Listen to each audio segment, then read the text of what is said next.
아멘. 우리 하나님께 영광의 박수를 올려드립시다. 우리 앞뒤 좌우에 계신 귀한 성도님들과 이렇게 인사하도록 하겠습니다. 함께 예배함이 행복입니다. 아멘. 아멘. 이 자리에 있다는 것이 얼마나 은혜인 줄 모릅니다. 이 자리에 나오고 싶어도 나올 수 없는 성도들이 있어요. 육신의 연약함 때문에, 믿음의 연약함 때문에 나올 수 없는 성도들, 얼마나 이 자리에 나오고 싶겠습니까? 그들의 그 연약함 우리가 품어줄 수 있어야 되고, 또 함께 예배할 수 있도록 여러분 인도하시고 계속 기도해 주셔야 합니다. 아멘. 그래서 연약한 자들, 우리는 믿음이 성숙하고 강한 자일수록 연약한 자들을 잘 돌볼 수 있어야 됩니다. 그게 바로 교회이고, 그게 바로 우리 예수님께서 보여주신 당신의 그 사역입니다. 우리는 그 예수님을 본받아 하나님을 경외하고 그 길을 따라가는 자들인 줄 믿습니다.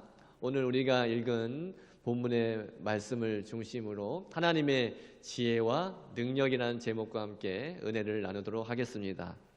다니엘 당시에 바벨론 제국의 왕이었던 사람이 바로 느부갓네살이라는 왕입니다.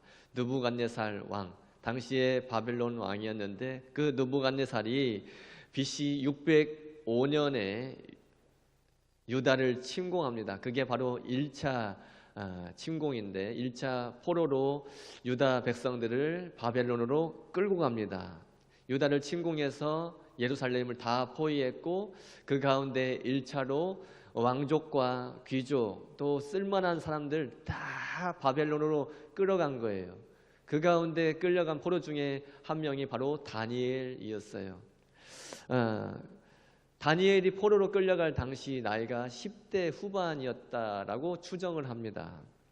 그렇게 어린 나이에 다니엘은 바벨론이라는 그런 나라로 끌려가서 포로 생활을 할 수밖에 없었습니다.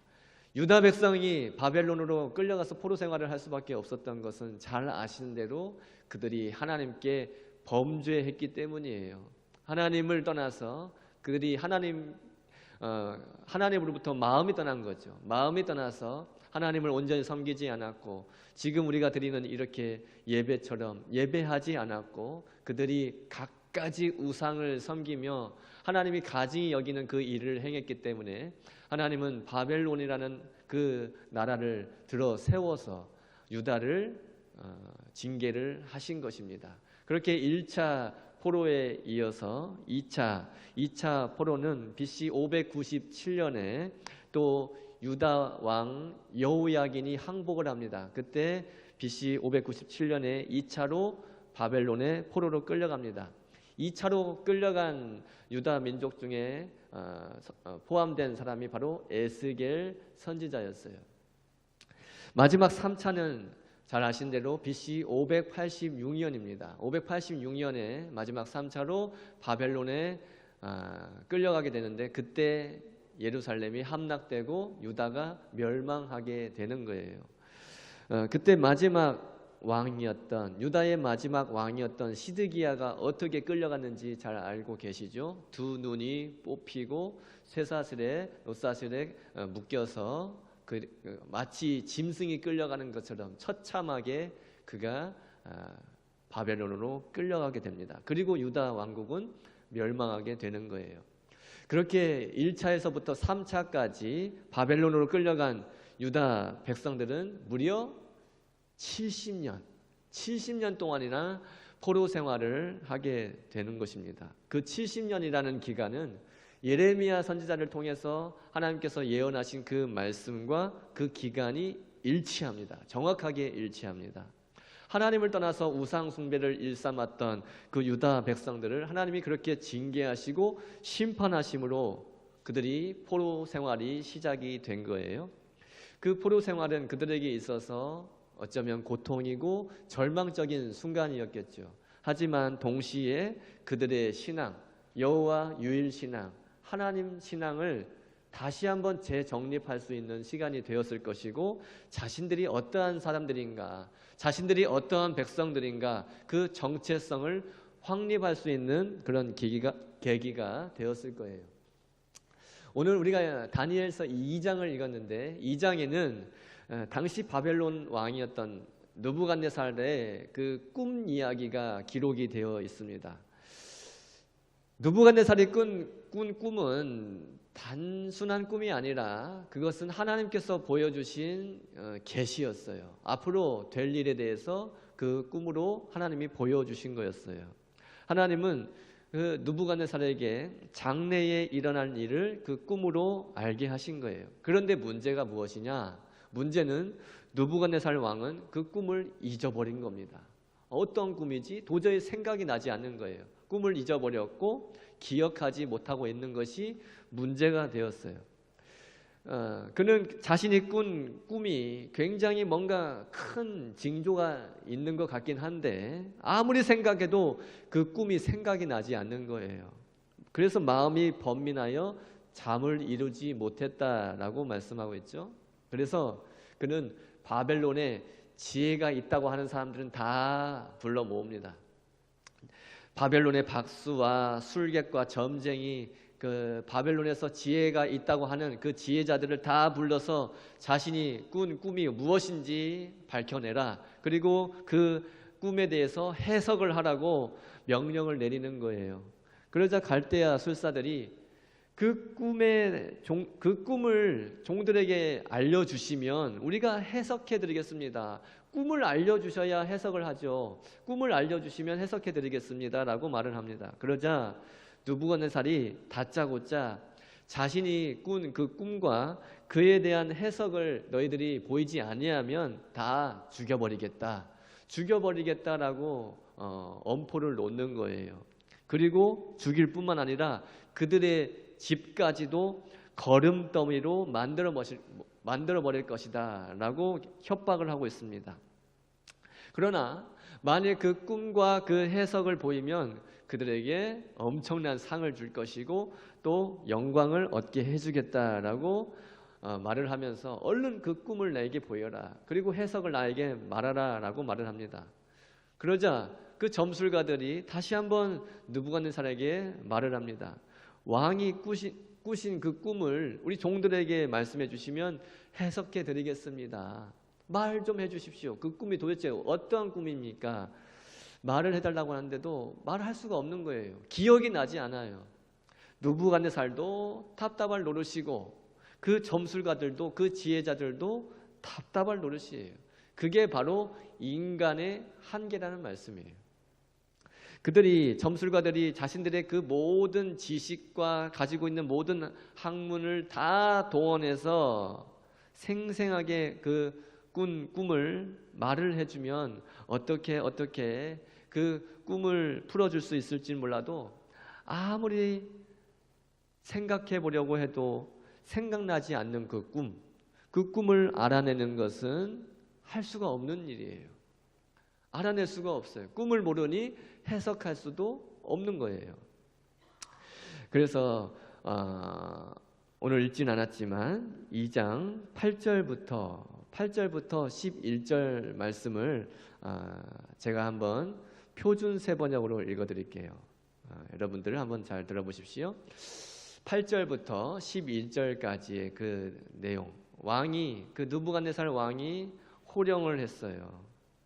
호령을 하면서 그들 지혜자들에게 어떠한 말을 했는지, 또 그 지혜자들은 그 느부갓네살에게 어떻게 말을 했는지 표준 세번역으로 좀 이해하기 쉽게 제가 읽어드리겠습니다. 화면을 보세요.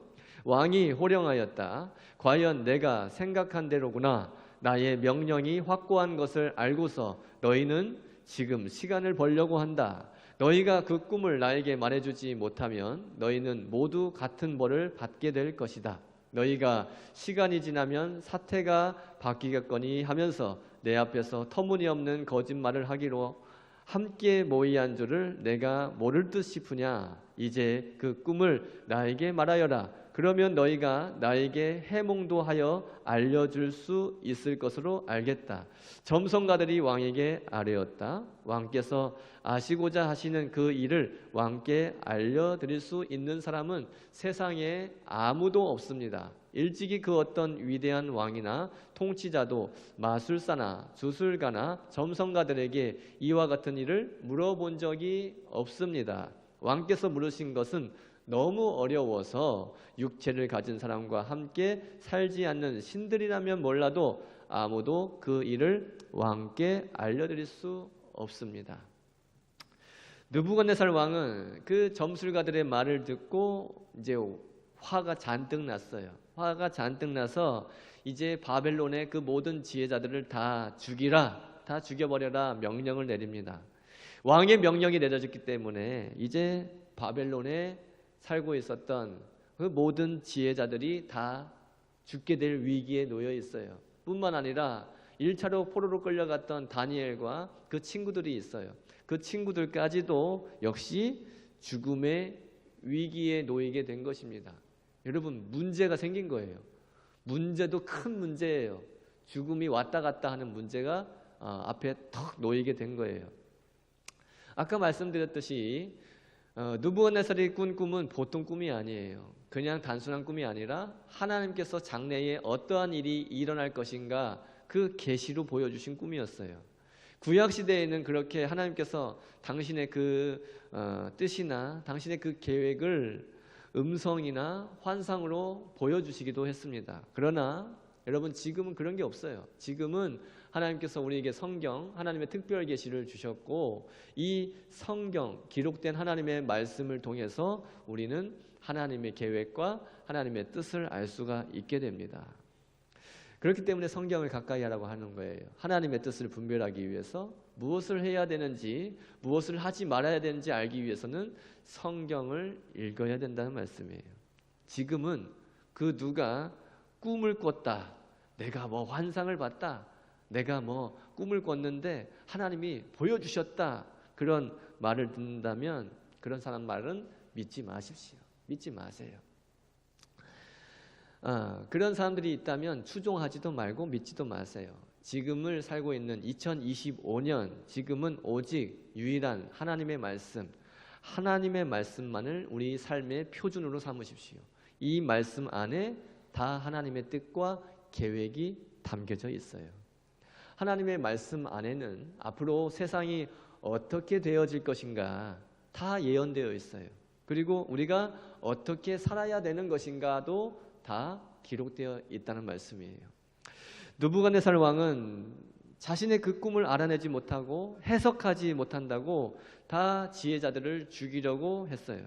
다니엘 역시 죽음 앞에 그 위기에 처하자 다니엘은 왕에게 시간을 주시면 해석해 드리겠습니다 라고 말한 후에 그 꿈, 느부갓네살이 꾼 꿈은 하나님께서 주신 것이기 때문에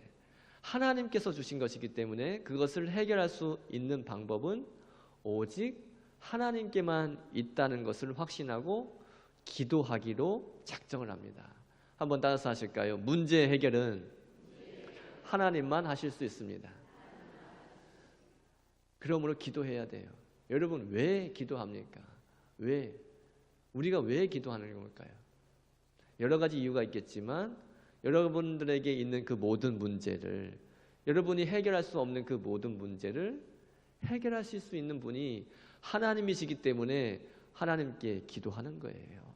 아멘.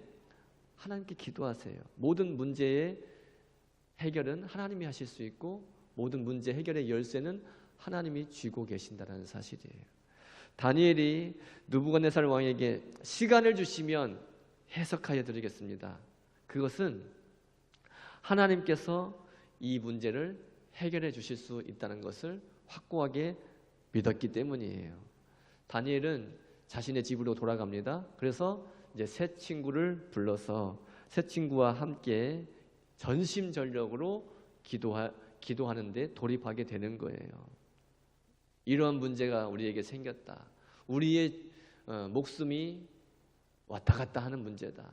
친구야, 함께 기도하자. 함께 기도하자고 그들에게 부탁을 하는 거예요. 여러분, 여러 가지 문제가 있을 때에 혼자 끙끙 앓지 마시고 기도의 동역자들을 두세요. 기도의 동역자들을 두시고 자신의 그 기도 제목을, 기도 문제나 기도 제목을 나누세요.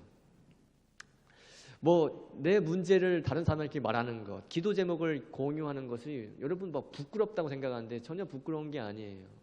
내가 나의 문제나 나의 약한 점을 드러내고 기도 요청을 할 때, 목사라고 왜 약한 점이 없겠습니까? 문제 없겠습니까? 그것을 그냥 사실 그대로 드러내는 거예요. 그리고 기도해 주십시오 할 때 그 합심하여 올려드리는 기도가 반드시 응답된다는 사실이에요. 한번 다시 한번 따라서 하시죠. 합심하여 올려드리는 기도는 반드시 응답됩니다. 기도의 동역자를 두세요. 엉뚱한 친구 두지 마시고 기도의 동역자들을 두세요. 그래서 합심하여 기도 올려드리는 기도가 반드시 응답된다는 것을 경험하는 여러분이 되길 축복합니다. 어떤 문제가 생겼을 때 하나님이 어떠한 뜻을 가지고 계실까? 그것을 찾는 것이 매우 중요한 일이에요. 그러므로 하나님이 우리에게 어떤 문제를 주셨을 때에는 거기에서 하나님의 뜻이 무엇일까? 그것을 찾으려고 애를 쓰면서 간절한 마음으로 기도하는 저와 여러분이 되기를 간절히 소망합니다. 하나님께, 친구들과 함께, 새 친구와 함께 하나님께 간절히 기도했을 때 다니엘은 응답을 받게 돼요. 19절 말씀 한번 읽어볼까요? 다니엘 2장 19절입니다. 시작. 이에 이 은밀한 것이 밤의 환상으로 다니엘에게 나타나 보임에 다니엘이 하늘에 계신 하나님을 찬송하니라. 아멘. 기도를 통해서 하나님의 뜻을 알게 되었어요. 그것을 알게 되니 마음이 너무 기쁜 겁니다. 그리고 감사가 넘쳐서 하나님을 찬송하게 되는 겁니다. 이제 다니엘은 아리오게로 안내되어서 왕 앞에 나아갑니다. 그때 느부갓네살이 뭐라고 말을 했냐 하면 26절을 보시면 다니엘에게 이렇게 말을 합니다. 내가 꾼 꿈과 그 해석을 네가 능히 내게 알게 하겠느냐. 그러니까 이게 뭐냐면, 야, 너라고 할 수 있겠어? 너라고 할 수 있겠어? 이렇게 말을 하는 거예요. 네가 과연 내가 꾼 꿈을 알아낼 수 있겠냐? 네가 그 꿈을 알아내고 그 꿈을 해석할 수 있겠냐? 너라고 할 수 있겠냐라고 말을 하는 거예요. 여러분, 세상의 불신자들은 우리를 바라보면서 우리의 믿음을 조롱할 수도 있어요. 과연 네가 할 수 있겠어? 네가 할 수 있는 거야? 우리의 믿음을 조롱할 수 있는데 우리는 그때 이렇게 고백할 수 있어야 돼요. 나는 할 수 없지만 내가 믿는 하나님은 하실 수 있다. 할렐루야. 나는 지혜가 없지만, 나는 능력이 없지만 내가 믿는 하나님은 지혜의 근원이 되시고 내가 믿는 하나님은 능력의 하나님이시야. 그렇기 때문에 할 수 있어 라고 고백하는 여러분이 되시기를 축복합니다. 느부갓네살이 내가 꾼 꿈과 그 해석을 네가 능히 내게 알게 하겠느냐라고 물었을 때 다니엘은 뭐라고 대답했을까? 27절과 28절 같이 한번 읽어볼까요? 27절과 28절입니다. 시작. 다니엘이 왕 앞에 대답하여 이르되 왕이 물으신 바 은밀한 것은 지혜자나 술객이나 박수나 점쟁이가 능히 왕께 보일 수 없으되 오직 은밀한 것을 나타내실 이는 하늘에 계신 하나님이시라.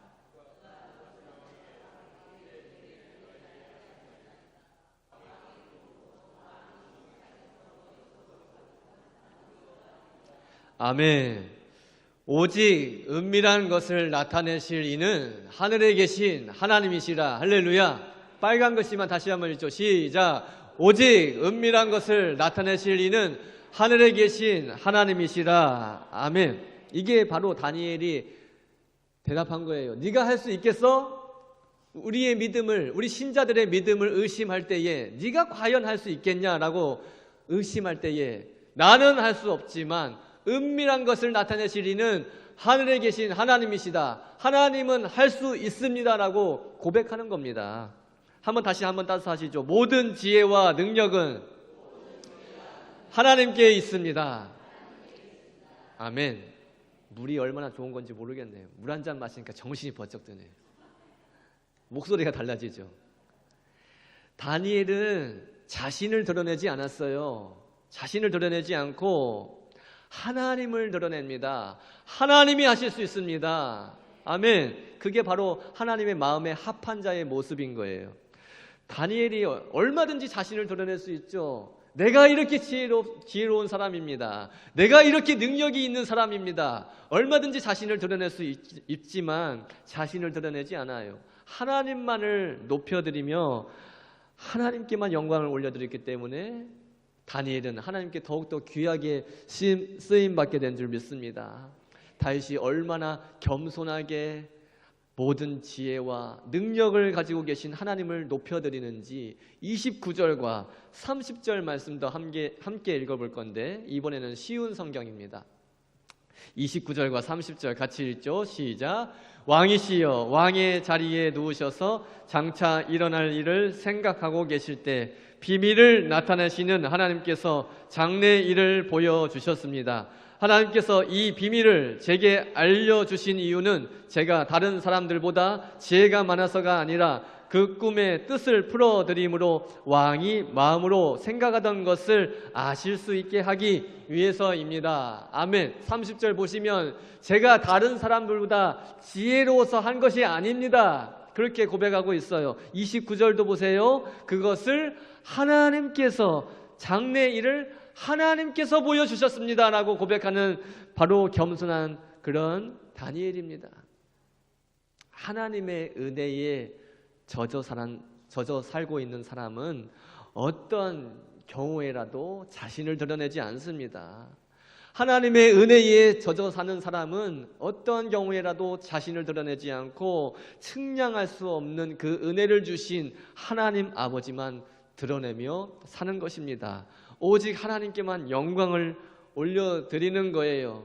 바울 사도도 그렇게 삶을 살았어요. 그래서 바울이 고린도전서 15장 10절에 이렇게 고백한 겁니다. 같이 고백해 볼까요? 시작. 고린도전서 15장 10절 시작. 그러나 내가 나 된 것은 하나님의 은혜로 된 것이니 내게 주신 그의 은혜가 헛되지 아니하여 내가 모든 사도보다 더 많이 수고하였으나 내가 한 것이 아니요 오직 나와 함께 하신 하나님의 은혜로라. 아멘. 내가 나 된 것은 하나님의 은혜로 된 것입니다. 오직 나와 함께 하신 하나님의 은혜입니다. 이 바울 사도의 고백이 저와 여러분의 고백이 되길 축복합니다.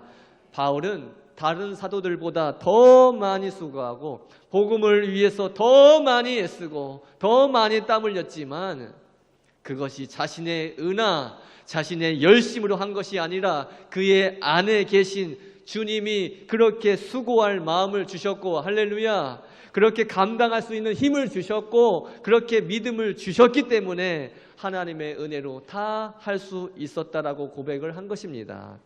내가 했다는 것과 하나님이 하셨습니다 라는 것, 그것은 하늘과 땅 차이예요. 여러분, 하나님의 은혜로 사는 사람은 늘 이렇게 고백합니다. 저를 따라서 고백할까요? 하나님이 하셨습니다. 하나님이 하게 하셨습니다. 하나님이 할 마음을 주셨습니다. 하나님이 건강 주셔서 할 수 있었습니다. 하나님이 할 수 있는 힘을 주셨습니다. 하나님이 나를 이끌어 주셨습니다. 하나님이 나를 도와주셨습니다. 하나님이 지혜와 능력을 주셨습니다. 다 하나님의 은혜입니다. 아멘. 하나님의 은혜로 사는 사람은 모든 순간순간 모든 것이 다 하나님의 은혜임을 고백하며 나는 사라져버리는 거예요. 절대 나를 드러내지 마십시오. 나를 드러내는 사람은 절대 추종하지 마십시오. 나는 사라져버리는 겁니다. 나는 할 일 하고 사라져버리는 거예요. 내 이름 어디다 새길 생각하지 마세요. 나는 있다가 사라져버리는 것입니다. 우리 교회에 순교자 2분 계시죠? 물론 우리가 본받아야 될 분이시고 우리 참 본받아야 될 신앙의 선배들이십니다. 하지만 그 이름이 새겨지는 것, 그가 영광 받으면 안 돼요. 사실은 그를 그렇게 순교할 수 있는 믿음을 주신 하나님만 높여드리면 되는 것입니다. 아멘. 아멘. 89명의 순교자 우리 영안군에 있다고 89명의 순교자 이름을 드러내는 것, 그러면 어쩌면 하나님의 영광을 내가 가로채는 것이 아닌가 하는 참 그런 마음이 드는 거예요. 하나님만 높여져야 되는 거예요. 그렇게 순교할 수 있게 하신 하나님의 이름만 높여져야 되는 거예요. 말씀을 맺습니다. 사람들은 누구나 자신을 높이려고 합니다. 자신을 자랑하려고 합니다. 그러나 여러분, 우리는 모든 것이 하나님의 은혜로 가능했다라고 고백할 수 있어야 돼요. 하나님의 도우심으로 가능했다라고 고백할 수 있어야 돼요. 하나님의 은혜였는데, 하나님의 도우심으로 가능한 거였는데, 마치 내가 지혜가 있어서 그랬던 것처럼, 마치 내가 똑똑해서, 내가 학식이 있어서, 내가 지식이 있어서 가능했던 것처럼 말하면 안 돼요. 내가 능력이 있어서 가능했어, 내가 없으면 안 되는 거였어 라고 말하면 안 되는 거예요. 하나님께 올려드려야 될 그 영광을 내가 가로채면 안 됩니다. 저와 여러분은 어떠한 상황에서든지 누구 앞에서든지 나를 드러내고 나를 자랑하는 것이 아니라, 우리에게 되어진 그 모든 일들이, 우리 독천교회 95년간 이루어왔던 그 모든 일들이 다 하나님의 은혜로 가능했던 일이고, 하나님께서 하신 일이라고 자랑하고 고백하며 모든 영광을 하나님께 올려드리는 저와 여러분이 되시기를 예수님의 존귀하신 이름으로 간절히 축원합니다. 아멘. 우리 다 같이 일어나서 모든 영광을 하나님께라는 찬양 부르시고 오늘 예배 마치겠습니다. 3번 반복해서 1절만 부르겠습니다. 손을 들고 모든 영광을 하나님께 진심으로 찬양합시다. 모든 영광을 하나님께 온 마음과 뜻 다해 주 사모합니다. 모든 영광을 하나님께, 모든 영광을 하나님께, 모든 영광을 하나님께, 모든 영광을 하나님께, 온 마음과 뜻 다해 주 사모합니다. 모든 영광을 하나님, 한 번 더 고백합시다. 모든 영광을 하나님께,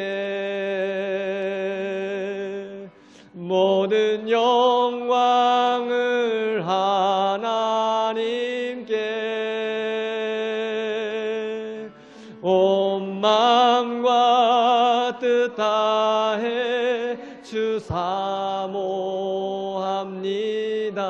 모든 영광을 하나님께. 지금은 우리 주 예수 그리스도의 은혜와 하나님 아버지의 무한하신 사랑과 성령의 교통하심이 모든 지혜와 모든 능력을 주신 하나님 아버지께만 모든 영광을 올려드리기를 소원하는 사랑하는 우리 독천교회 모든 성도들과 사랑하는 우리 다음 세대들과 지금 주 앞에 머리 숙여 예배하는 모든 성도들 머리 위에 지금부터 영원토록 함께 계실지어다. 아멘.